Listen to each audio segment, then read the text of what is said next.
This video was voted for by patrons of Questions for Science. You already know what happens when someone is shot in the head. Get what you fucking deserve! They die. On the surface, yes, a headshot is a fatal wound, but beneath the gory reality, there's a lot that goes on when a bullet enters someone's skull. First things first, in terms of firearms, we're talking strictly pistols and rifles, not shotguns, because a shotgun to the head is pretty self-explanatory. Dead! Let's start at the firearm, shall we? When a bullet is fired from a pistol or rifle, the bullet travels through a rifled barrel. A rifled barrel has grooves in it that cause the bullet to spin. When this spinning bullet penetrates the skull, its rotating motion flings cranial tissue outward. Tissue then expands to about 12.5 times the diameter of the bullet, but is only this stretched for about 5 to 10 milliseconds and then shrinks back down to normal size. For instance, a .22 caliber bullet produces a wound of 2.7 inches.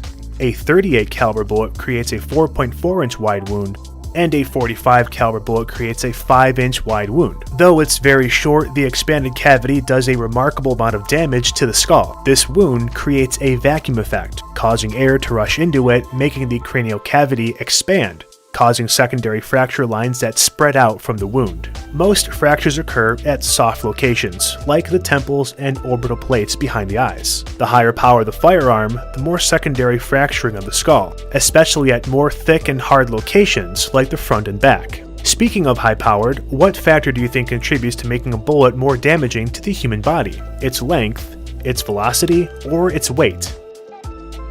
The answer is velocity. To understand why, let's look at this equation for kinetic energy. In this case, the kinetic energy of a bullet is equal to the weight of the bullet times its velocity squared divided by the gravitational acceleration constant times 2. This may seem like a lot, especially if you haven't taken physics, but allow me to make this insultingly simple. More kinetic energy equals more ouch. The higher the kinetic energy of a bullet, the more damage it does. And we can prove mathematically how velocity does this. So let's make everything a value of 10. Okay, so the weight is 10, the velocity is 10, and the gravitational constant is also 10. We run the equation and the kinetic energy is 50.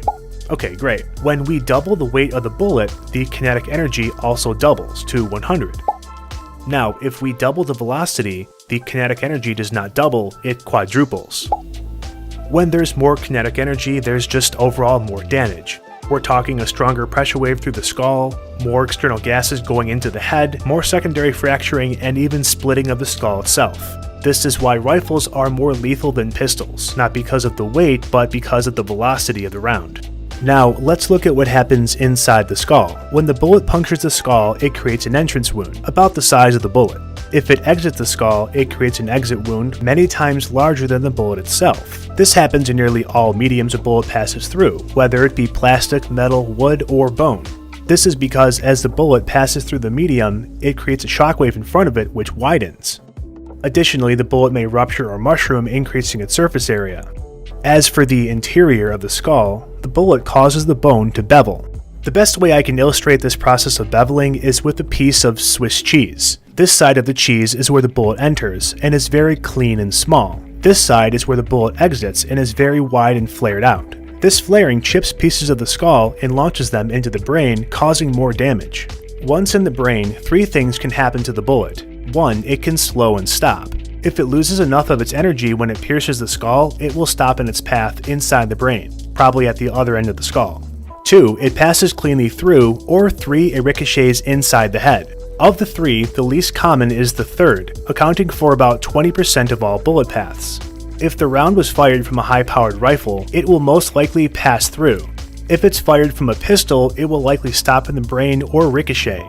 Also, interesting fact, most skull ricochets aren't like this, where the bullet bounces off at an angle. Though it does happen, but not frequently. In the majority of ricochets, the bullet follows the round groove of the skull. The skull is actually very strong, and the bullet, having lost so much energy passing through, simply glides along the groove, sometimes sitting just beneath the scalp. Finally, what happens to the brain in this whole ordeal? Well, it's bad. The brain is a solid, inelastic, and incredibly soft organ. Unfortunately, these properties do nothing to reduce the damage the brain receives from a gunshot.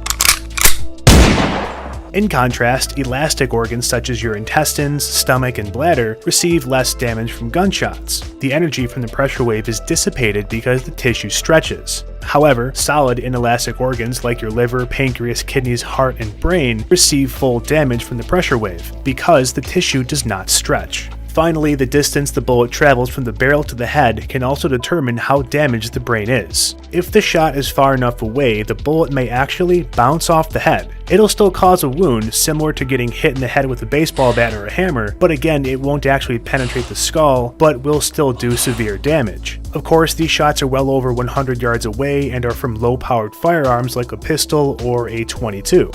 Contact shots, on the other hand, where the muzzle of the firearm is placed on the victim's head and then fired, turns the brain into a literal pulp. This happens for two reasons. Firstly, the bullet has the highest velocity when it strikes the skull, delivering the most energy possible. Remember this equation? Secondly, the hot expansive gases that are behind the bullet follow it into the wound. These gases then expand in the victim's brain, pulpifying it, as well as causing the skull in some cases to split open. With all this being said, believe it or not, headshots are not 100% fatal. On average, they're 90% fatal given the right circumstances. In my next video, I'll discuss how and why some people have managed to survive a headshot and still live to tell the story. Also, recently a lot of you have been asking me what my background is in, and I work in immunodiagnostics, which is really fun. But being a scientist and just reading research papers sometimes isn't enough for research for my videos, especially when I talk about medical procedures and I work in a totally different field. That's where my dad comes in. He's a retired ICU nurse of 37 years, and he's seen a lot of stuff. He's been a big help for me, especially on some of my medical videos that get down to real specific concepts and cases. I'd be lying if I said I did all the research myself, so this is a shout out to my dad for all the help he's given me on my channel. Thanks, Dad.